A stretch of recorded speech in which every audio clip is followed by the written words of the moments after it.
surgen verdaderas razones de no poder ir a la iglesia. Puede ser un asunto laboral, puede ser un asunto de salud, pero apenas pueden ir una vez en la semana porque el marido es incrédulo y no le gusta, ¿no? Hay cosas así que surgen. Pueden haber razones que están relacionadas a los padres. Uno puede ser joven y los padres no le dejan ir. Ocurren emergencias, cosas así. Pero por lo general, cuando surge un impedimento cada vez que hay un culto, es probable que sean excusas y no razones. Y para los que somos pastores, estamos acostumbrados a ver personas. Vos podés poner en horario el reloj según esas personas. Porque están. Llueve torrencialmente, están. Hace 45 grados de calor, están. Llegan con un yeso, llegan rengo, llegan resfriados y engripados. A veces los mandamos de casa y decimos, no queremos que estés acá contagiando a todo el mundo. Andala. No es cierto, hay personas que sí o sí están en la iglesia, firmes y fieles. Y después hay personas, ay pastor, usted no se da cuenta lo que es mi casa. Todos los domingos llena de gente. Sabe que yo tengo mi bolsa preparada, estoy vestido para ir a la iglesia. Ay, sabe, no lo puede creer, pastor. Suena el teléfono y viene gente. ¿Y yo qué tengo que hacer? Yo no puedo decirle que no venga, ¿no? Y como esa excusa hay 1100 más. Hay gente que siempre tiene un motivo de no ir a la iglesia. Es lamentable eso. Es una realidad. Pero saben que alguien ha dicho, una excusa es la piel de una razón llena de una mentira. Algunos intentan esconder su propia indiferencia espiritual detrás de falsas razones para no quedar mal ellos. Pero Dios ve la realidad. Eso no nos interesa a nosotros. Nos interesa tanto lo que piensan los demás y nos olvidamos que Dios siempre ve la realidad. No podéis ser un creyente fiel y no ser fiel a tu iglesia. Punto. Después, si me lo queréis discutir, vamos a discutir, pero es imposible.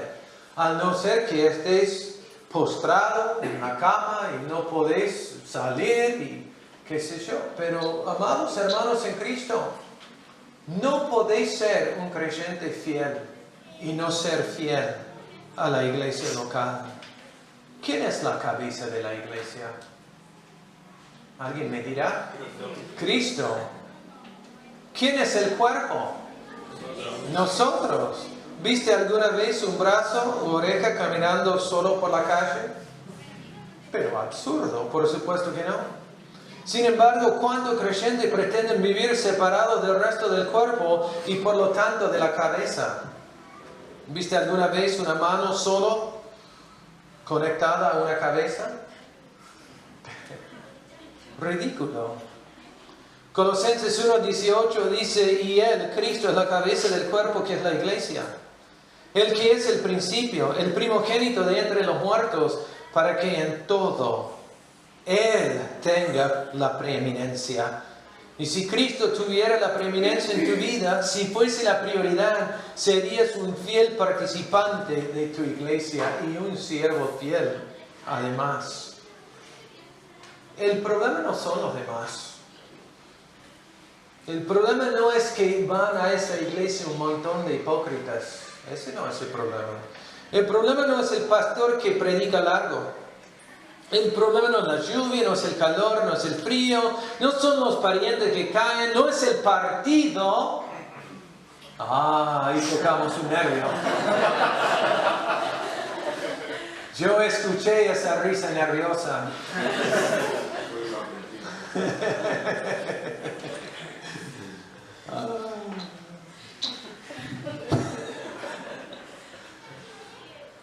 ¿Cuál es el problema?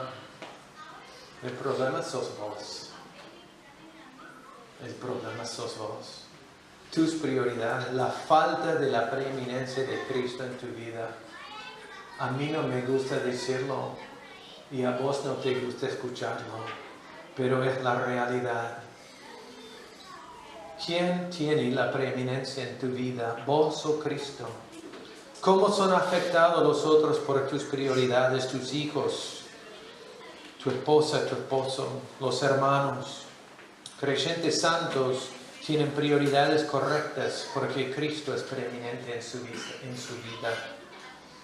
Entonces, creyentes que se preocupan por su santidad se comprometen con la iglesia porque desean sobrevivir espiritualmente, porque tienen prioridades correctas.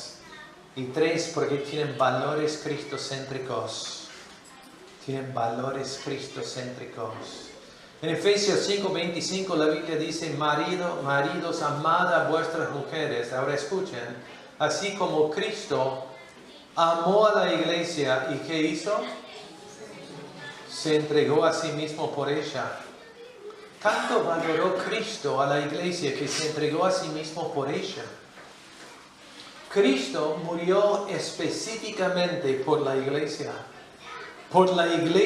universal y por cada iglesia local en particular, es decir, por cada verdadero creyente. Cristo murió por la iglesia. Él valoró la iglesia de tal modo. Ahora te hago la pregunta. ¿Valoras lo que Cristo valoró y sigue valorando la iglesia? Él dio su vida por la iglesia. ¿Qué das vos por la iglesia?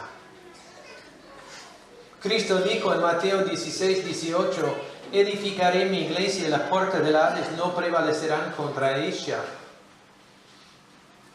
Tanto valora Cristo a la iglesia que prometió Él edificarla.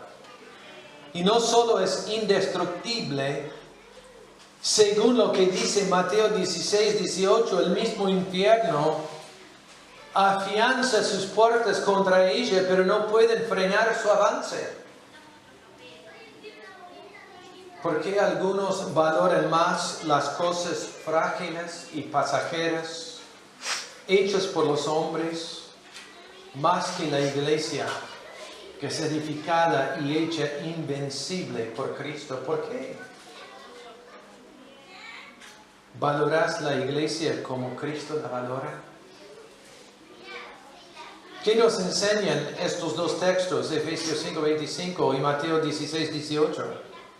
Nos enseñan que la iglesia es tan importante que Cristo murió por ella, la sigue edificando, y el diablo, a pesar de sus ataques, es impotente frente a su avance.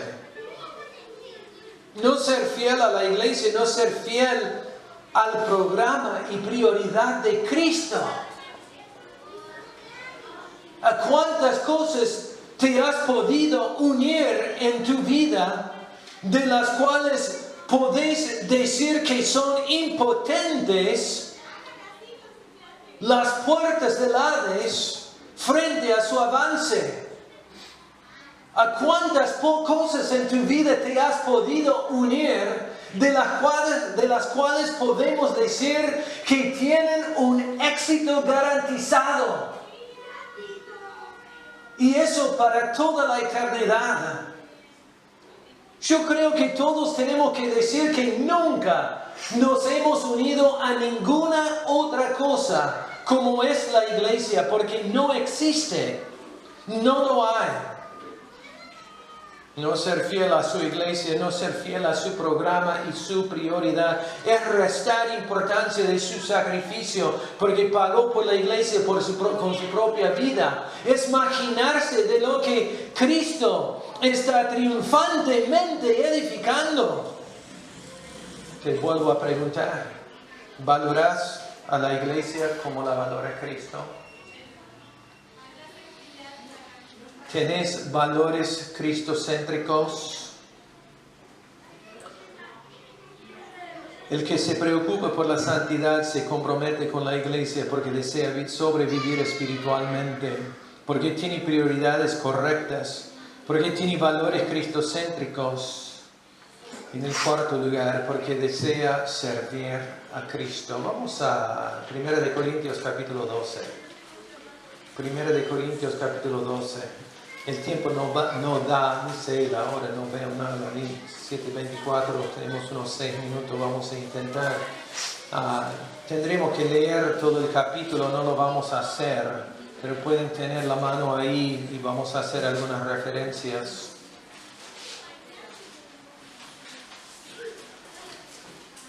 La persona que desea la santidad se compromete con la iglesia porque quiere servir a Cristo. Atiendan mis palabras. No podéis separar el ser creyente del contexto de la iglesia local. Los creyentes del Nuevo Testamento son identificados siempre con asambleas locales. Lo pueden observar en la Biblia, en el Nuevo Testamento constantemente. Nunca lo vemos sirviendo a Cristo independiente de la iglesia y sus propósitos. Al no ser algunos casos en el libro de Hechos, que es un libro transitorio. Se da por sentado en el Nuevo Testamento que el creyente formará parte de una iglesia local. Eso es clave, innegable.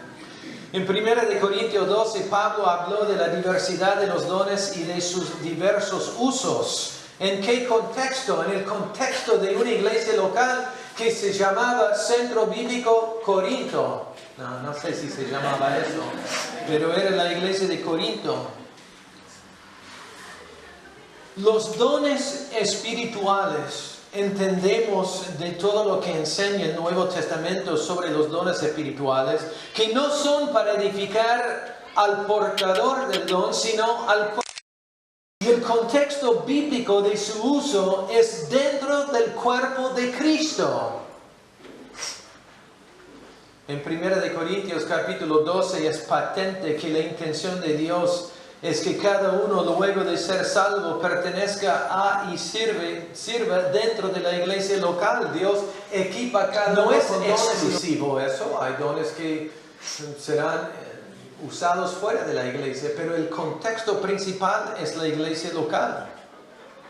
El programa de Dios, atienden, el programa de Dios se centra en la iglesia local.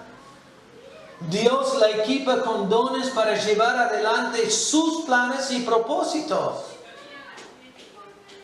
Nosotros somos sus herramientas. Él, en su infinita sabiduría, en su misericordia y gracia, ha elegido equiparnos con dones para que Él nos pueda usar en su programa, que es la iglesia local. Y cada miembro del cuerpo es incluido porque Dios dio dones a todos. Efesios 4:7 dice, pero a cada uno de nosotros fue dada la gracia conforme a la medida del don de Cristo. En 1 Corintios 10, ahí donde estás, dice, pero a cada uno le es dada la manifestación del Espíritu para provecho. Esa manifestación del Espíritu es la entrega de un don. Pero todas estas cosas las hace, dice, uno y el mismo Espíritu, repartiendo a cada uno en particular como Él quiere. Los dones se dan a todos de parte del Espíritu Santo para la edificación de la iglesia. Ese es el enfoque de los dones. En 1 Corintios 14:12 dice, procurad abundar en ellos. ¿Qué? Los dones, ¿para qué? Para edificación de la iglesia. Dios da dones a cada uno porque quiere que cada uno sirva y sea edificado en este contexto, el contexto de la iglesia local. Y si no sos fiel a tu iglesia, decime cómo podés ejercer tu don. ¿Y cómo podrás ser edificado? Si no sos fiel a tu iglesia, estás fuera del programa y plan de Dios. ¿Te has comprometido al servicio rendido? ¿Te das cuenta que necesitas la edificación que te llega por estar en la iglesia? ¿O te decís, no necesito la iglesia, no quiero hacer nada en la iglesia?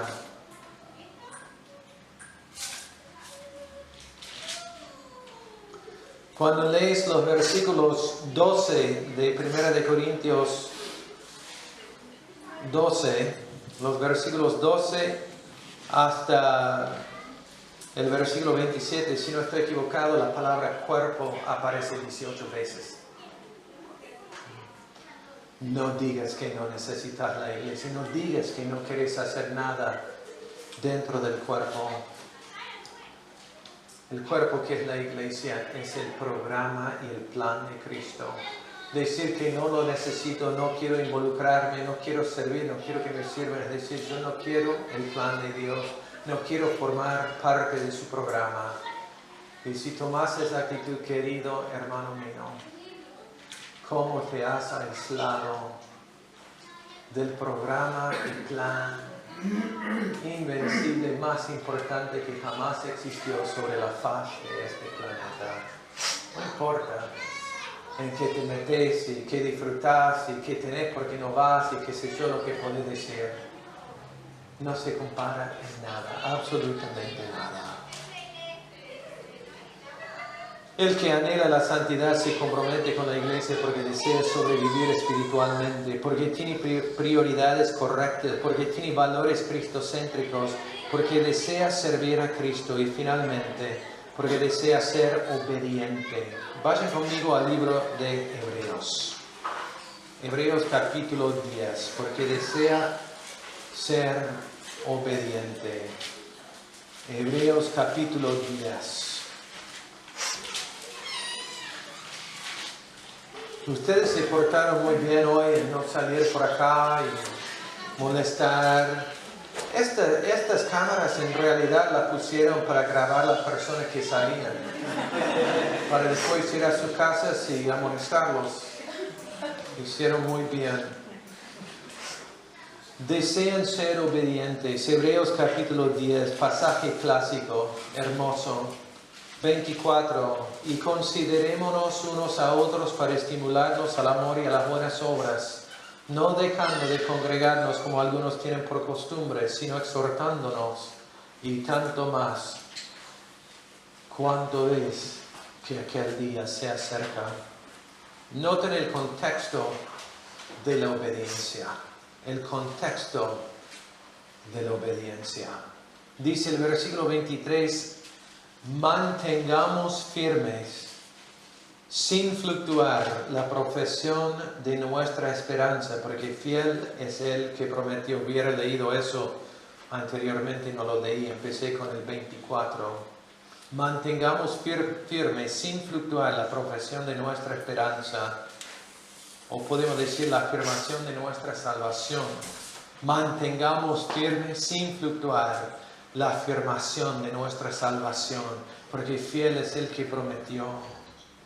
Mantenerse firme es asirte fuertemente de tu profesión, de tu salvación, como lo haría uno que se ahoga, que tiene en manos un salvavidas y agarra del salvavidas sin soltar, ¿no es cierto? Sin soltarla, persevera agarrando ese salvavidas. Esa es la idea detrás de mantenerse firme. Sin fluctuar es no desviarte de tu profesión. Significa que renuncias y abandonas todo lo que te tienta. Y además de eso, la frase, las dos palabras sin fluctuar, implican aún soportar la tortura física sin quebrar. Es un concepto muy fuerte. Mantengamos firmes, sin fluctuar, la afirmación de nuestra salvación. No la abandonemos. Y en el versículo 25 es donde tenemos el mandamiento de no dejar de congregarnos. Y la obediencia al versículo 25 depende de perseverar andando en la salvación que profesas. En mantenerte firme sin fluctuar. Depende la obediencia al versículo 25 de eso. Si no te congregas fielmente, implica que tampoco estás perseverando en tu profesión, implica que estás fluctuando. Nunca es vano ser fiel a Cristo y su iglesia, porque fiel es el que prometió. Cumplí tu compromiso con Dios, pase lo que pase, porque Dios cumplirá el suyo con vos. No lo dudes. El contexto de esta obediencia es el contexto de estar manteniéndose firme y sin fluctuar en tu afirmación de salvación.